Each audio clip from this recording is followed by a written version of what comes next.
Hi guys, I'm Aussie Villain and I do daily Football Manager content. So if that's something that you enjoy, make sure you are subscribing to the channel so you do not miss out on anything. And today it is going to be a look at Queen's Park Rangers, and based off of a Football Manager with a full season in charge, who should replace Michael Beale, who of course went off to Rangers. Now, what I've done is I've taken 5 of the bookmakers' favourites and simmed a full season to see how they get on, and then we'll decide who should be the manager. So the first one that we've done here, as you can see, is Steven Gerrard. Of course, he was Michael Beale's boss at Villa, and well, what would he do if he was given the QPR job? Let's go and have a look.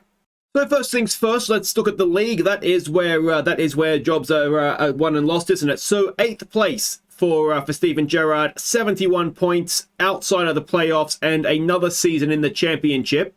Now, if we go and have a look at the Carabao Cup, there was a first round win on penalties against Exeter City. So, I mean, they got through, but maybe not that convincingly. But then in the second round, albeit a tough tie against Southampton, but that was the end of the run for QPR in the Carabao Cup. What about the FA Cup? I'll have to get my head out of the way for this one. Right down the very bottom, they lost in the third round, and it was against Tottenham. So, third round defeat, though possibly an understandable one. Steven Gerrard, you'd say a very par for the course, certainly nothing special sort of season from him. So the second man that I looked at was Scott Parker. Now, he is, of course, unemployed after being sacked by Bournemouth, potentially harshly. And, well, you can see his attributes as given by Football Manager here. So let's see how he got on in his season in charge. Starting with the league, and, well, pretty much identical to Gerrard. He had 71 points, same amount, finished 8th, albeit only goal difference outside of the playoffs on this occasion. But ultimately, it's another year in the championship with Scott Parker in charge. But in the Cups, are we going to notice anything different? It was a win this time, 2-1 against Exeter City, which took them into the third round. And by third round, I, of course, mean second round, where they lost to Cardiff 2-0. So, again, the same record as Steven Gerrard. Are they the same man? Let's see how they did in the FA Cup. And, well, potentially they are, because we can see QPR lost again in the third round. They needed a replay before Luton Town got the better of them this time. So, essentially, Gerrard and Parker, identical records, give or take, a replay, basically, in the FA Cup. So, perhaps not particularly great, either of those guys. The next man we had a look at was Sean Dyche. Now, possibly a very underrated manager in real life, very much underrated in Football Manager, I would say. Of course, left Burnley, so is unemployed. Would he take the QPR job? That is maybe the question. Does he see himself as better than the championship job? But anyway, if we could give him the job, let's see how he would get on. And, well, the answer is very nicely, because he got QPR promoted with 83 points in second place, just behind Burnley. So that will hurt him a little bit, I'm sure. But, well, that speaks for itself, doesn't it? There are very few QPR fans that wouldn't see that as a success. But would he do anything in the Cups? So first round, he would beat Exeter City 2-0 in the Carabao Cup. So that's a good start. Let's see how he did in the second round. Need to get my head out of the way for this one, and it is a 2-0 win against Sutton United. So, for the first time in this simulation, we have QPR into the third round. Third round, QPR, maybe a bit of a soft tie, but a 3-1 win against Port Vale. That sends them into the fourth round.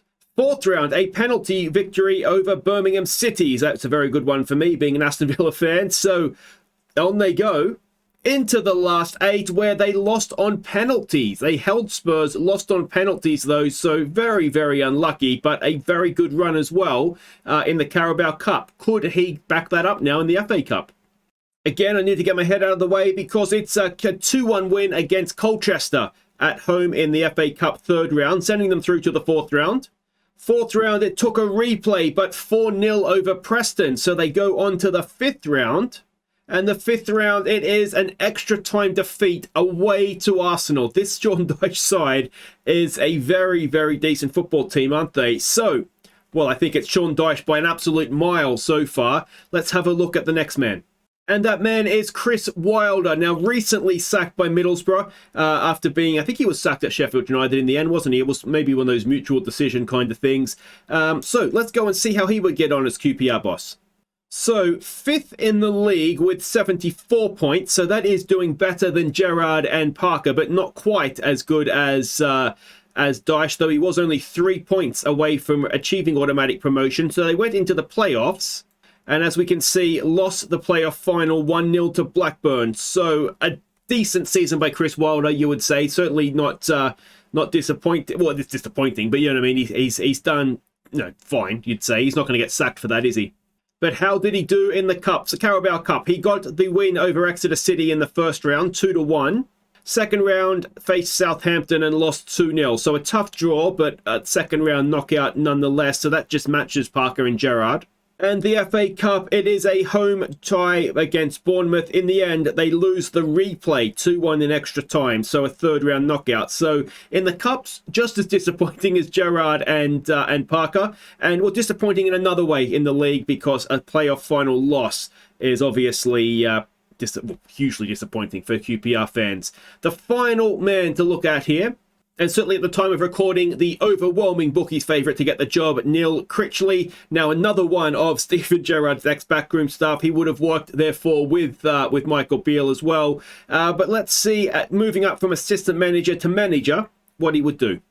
So it is 4th in the league with 72 points, but winning the playoff final against Norwich. So a bit of a strange one in that he actually got less points than Wilder did, but managed to get promoted through the playoffs. So, I mean, ultimately, it's job done, isn't it? It's QPR, a Premier League team again, but very harsh on Chris Wilder. Let's see how Critchley did in the Cups, though. So, first round, it was a defeat to Exeter City, so that's going to be slightly disappointing. I think he was the only manager to not get over Exeter. And then FA Cup third round, he didn't get through that either, as he was beaten in the replay against Norwich 2-0. So Critchley got it done ultimately in the league, but failed in the Cups. Failed at the first hurdle in both of them. So overwhelmingly, Sean Dyche is the man, according to Football Manager. That should be, or he should be, the next QPR boss. So let me know what you think, Queen's Park Rangers fans. Would you be happy? Surely you would be happy with Sean Dyche as the manager. But like I said earlier on, I think that the question is, would he take it? And, well, I guess you won't know unless you offer him the job. But anyway, if you've enjoyed that, make sure you hit thumbs up. Don't forget to subscribe if you're new. And if you're looking for some more Aussie Villain Football Manager content, then why not come and join me at Grindavik in Iceland as we try to win the Champions League. Not even Sean Dyche could do that.